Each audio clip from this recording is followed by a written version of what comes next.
captured my heart every beat. You're pulling me closer.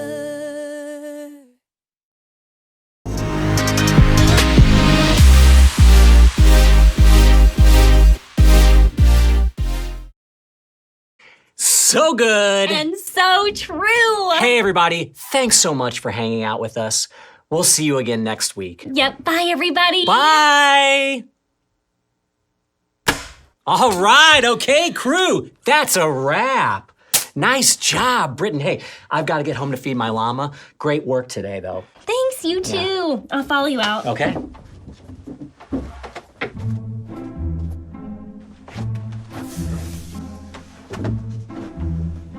Wait a second.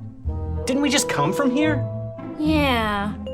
Let's try the other way. Yeah, okay.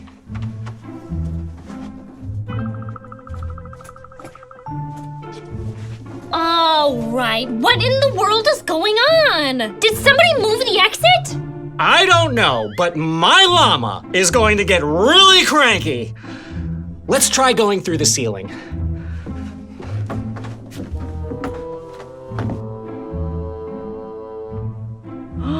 Oh, no way. This is too weird. I'm going back. No, wait, Britton. No, I think you've got my legs. We should probably switch first.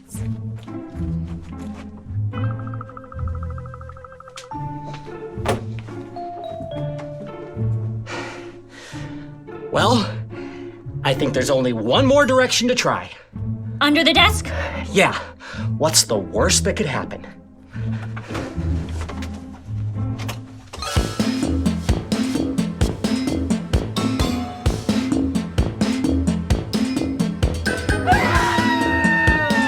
Let's go back!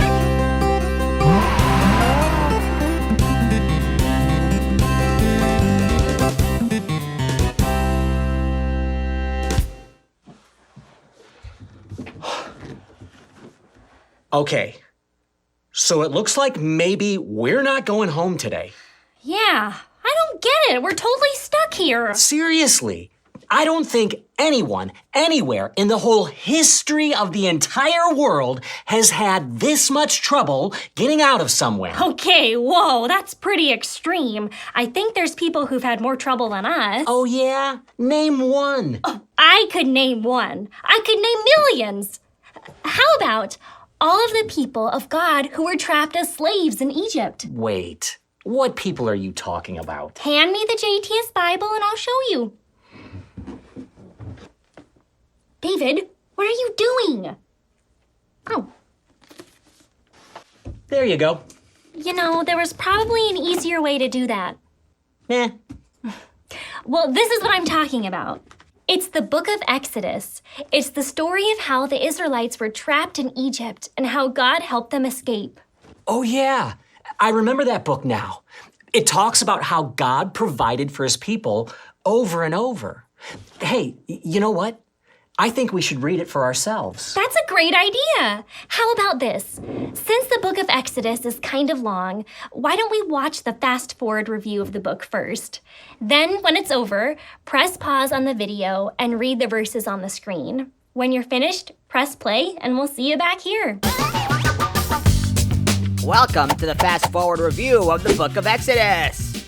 After being in Egypt for 400 years, the nation of Israel had grown huge.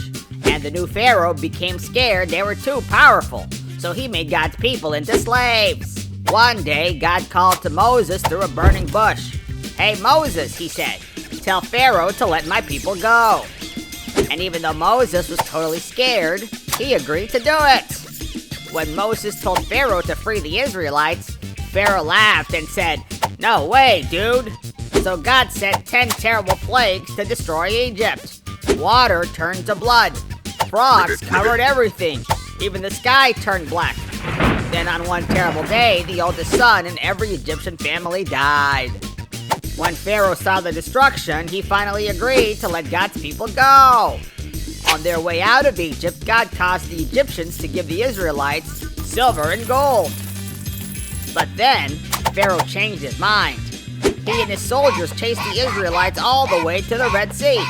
It looked like they were goners, but at the last minute, God split the sea in two, and the Israelites escaped. When they were hungry, God made bread and quail fall from the sky. When they were thirsty, God made water pour from the rocks. When they were lost, God gave them a pillar of fire and smoke to follow. And when they needed rules, God gave them the 10 Commandments to follow. God gave the Israelites everything they needed, but they still complained. So God made the Israelites wander around the desert for 40 years. And that is God's story in the book of Exodus.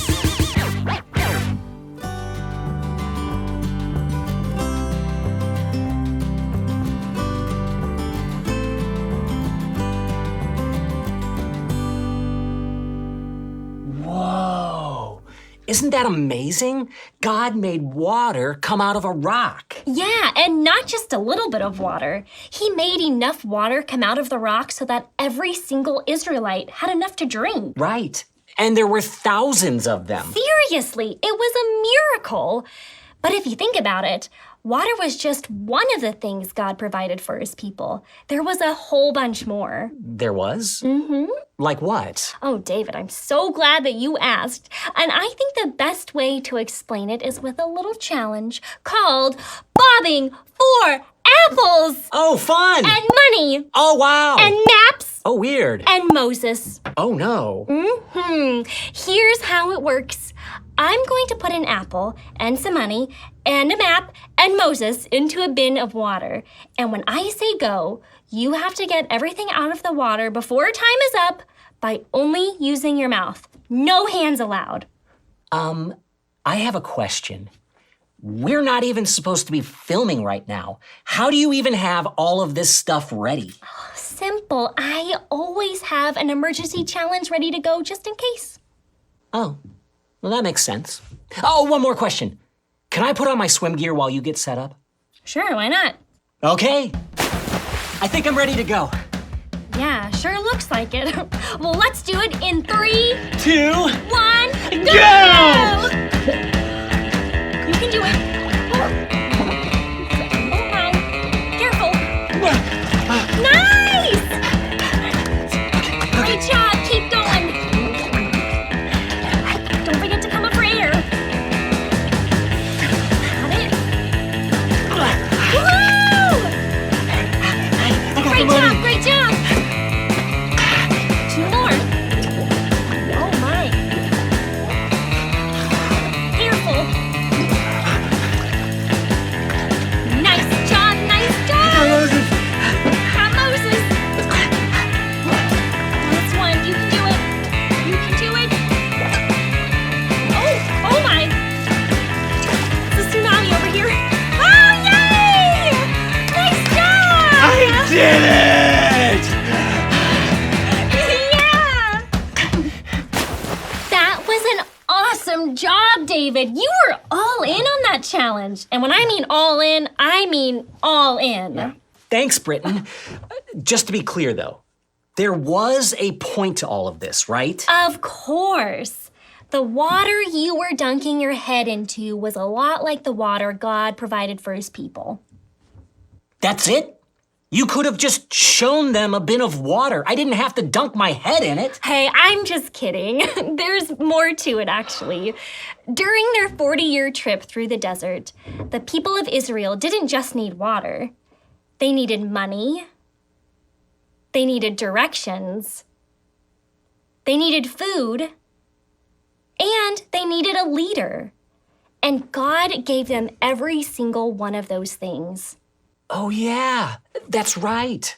God provided the Israelites with the money they needed by causing the Egyptians to give them gold and silver. Yeah, and God provided the Israelites with directions by giving them a pillar of fire and a pillar of smoke to follow. And God provided the Israelites with food by making bread and quail fall from the sky. That's right. And God provided a leader by giving them Moses. You see, the book of Exodus shows us that God has the power to provide for all of our needs. Yeah. In fact, that's what the Bible talks about in Philippians 4:19. It says, And my God will meet all your needs according to the riches of his glory in Christ Jesus. Hey, that makes me think of a question. How has God provided for your needs? What has he given you that you are the most thankful for? Press pause. And discuss.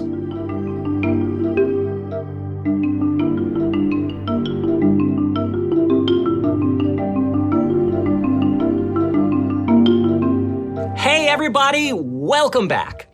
I love what Philippians 4:19 says. How many of your needs will God meet? All of your needs. You got it. God has the power to provide, so we can trust that he will give us all that we need. That's right. He provides for our physical needs by giving us food and shelter. He provides for our relational needs by giving us friends and family. He provides for our emotional needs by giving us strength and courage. But best of all, God provides for our spiritual needs by giving us Jesus. Yeah, in the same way that God helped the Israelites escape from Egypt and led them to an amazing new home in the Promised Land, God helps us escape from sin and leads us to an amazing new home in heaven. Because of Jesus, we can now be with God forever. So good! And so true! Hey everybody, thanks so much for hanging out with us. We had a blast! But it's time for us to go home now. Yeah, there's just one problem. We've already established that we're kind of trapped here in the studio. Oh yeah, I kind of wrote us into a corner here. How are we going to get out of this episode? Oh, I have an idea. Bye, everybody. Say bye, Britton. Oh, bye! No. Oh, wow. We were asleep that whole time. I guess it was all a dream. Really? A dream? That sure is a lazy way out. It sure is. Let's go home now.